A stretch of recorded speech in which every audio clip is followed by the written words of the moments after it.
WhatsApp. I hope guys are too good too well. So guys आज हम यहाँ पे बात करने वाले हैं कि हम अपने आंसर्स को कैसे लिखें जो कि टीचर के ऊपर एक गुड इम्पैक्ट क्रिएट करे, राइट।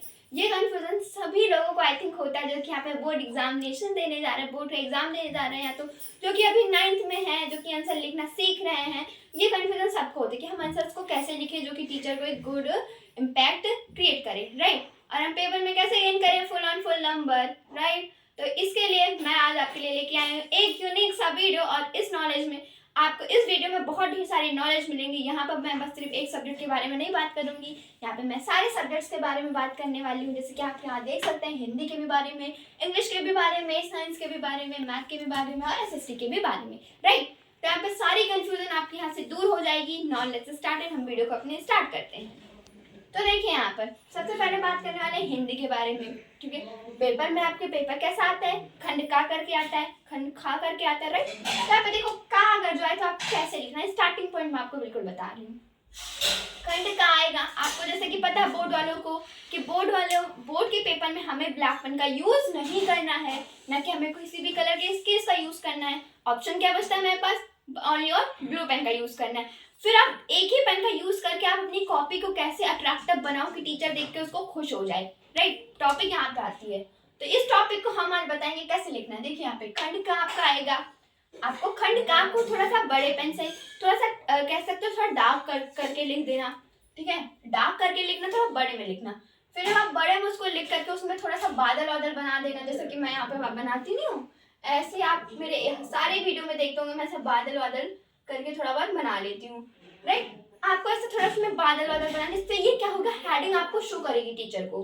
अब उसके बाद में जो एक गलती आई थिंक सभी करते हैं, मैं भी ये गलती करती हूँ, ठीक है, उसमें कोई बड़ी बात नहीं है।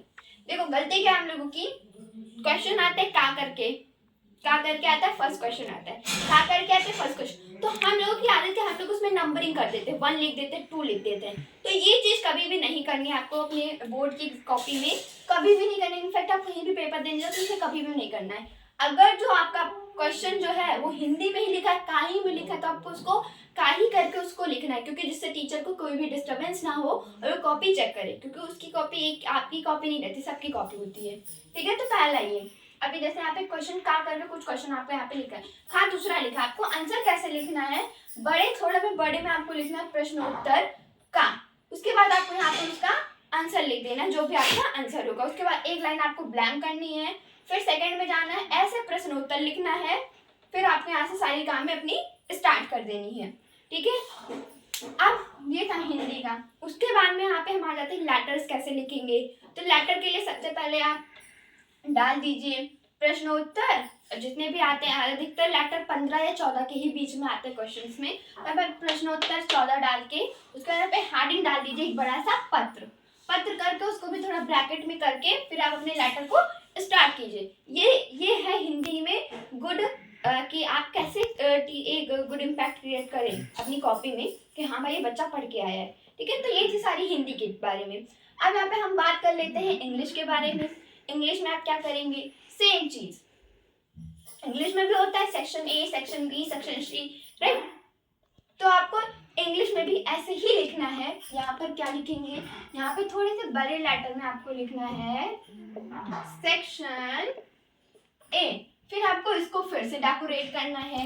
अगर जो यहाँ पर ए में आपको क्वेश्चन दिया गया है, बी में आपको क्वेश्चन दिया गया है, तो आपको ए और बी ही करके लिखना है। अगर जो 1 में दिया गया है, 2 में दिया गया है, तो आपको क्वेश्चन 1 या 2 ही में करके लिखना है। उसके बाद में आंसर्स में आपको क्या लिखना है, देखिए पहले यहाँ पे ऐसे करेंगे आंसर फर्स्ट, फिर यहाँ पे जो भी आंसर वो आंसर आपने लिख दिया, ठीक है। आप एक चीज यहाँ पे और कर सकते हैं, जैसे आपने यहाँ पे आंसर लिखा तो इस आंसर को ऐसे करके थोड़ा सा शो कीजिए कि हाँ ये आंसर लिखा गया है, मैंने इस आंसर को लिखा है। उसके बाद यहाँ पे आप आंसर लिखे जो भी आंसर है आपका, देन एक लाइन फिर से ब्लैंक कीजिए, उसके बाद फिर आगे बढ़ जाइए।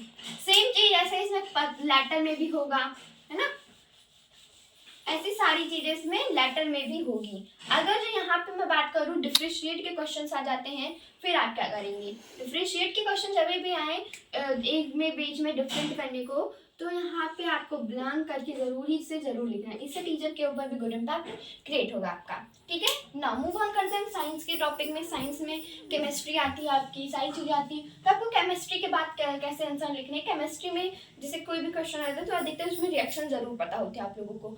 तो रिएक्शन जो केमिकल जो रिएक्शंस होते हैं ना, उससे आपको जरूर लिखना। आप कैसे सोचे कि आंसर तो हम लिख रहे हैं, बट उसमें आपको कहीं ना कहीं एक रिएक्शन भी जरूर लिखना पड़ेगा, फिर टीचर समझेगा कि हाँ आपको अच्छे से आ रहा है। ठीक है, फिजिक्स की बात करते हैं। तो फिजिक्स में जैसे केमिस्ट्री में आपको क्या करना है,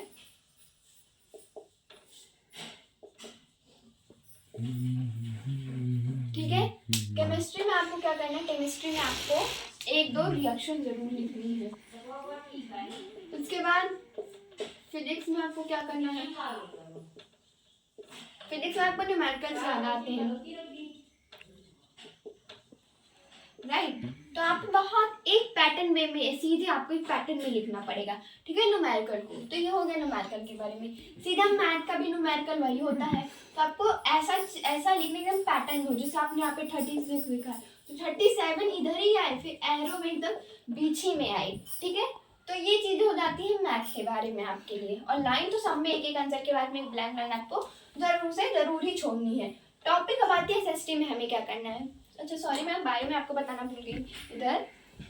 तो आपको यहाँ पे बायो में क्या करना पड़ेगा, बायो में जैसे कि कहीं ना कहीं से आपको कोई ना कोई ड्राइंग अगर जो आ रही है, बायो में अगर जो आपको कहीं ना कहीं से एक ड्राइंग आ रही है तो आपको ड्राइंग वहां पे जरूर ड्रॉ करना है। ठीक है, तो ये हो गई बायो के बारे में। मैथ में मैंने बता दिया। एसएसटी में आपको क्या करना है, एसएसटी में आपको पॉइंट में आंसर लिखनी है।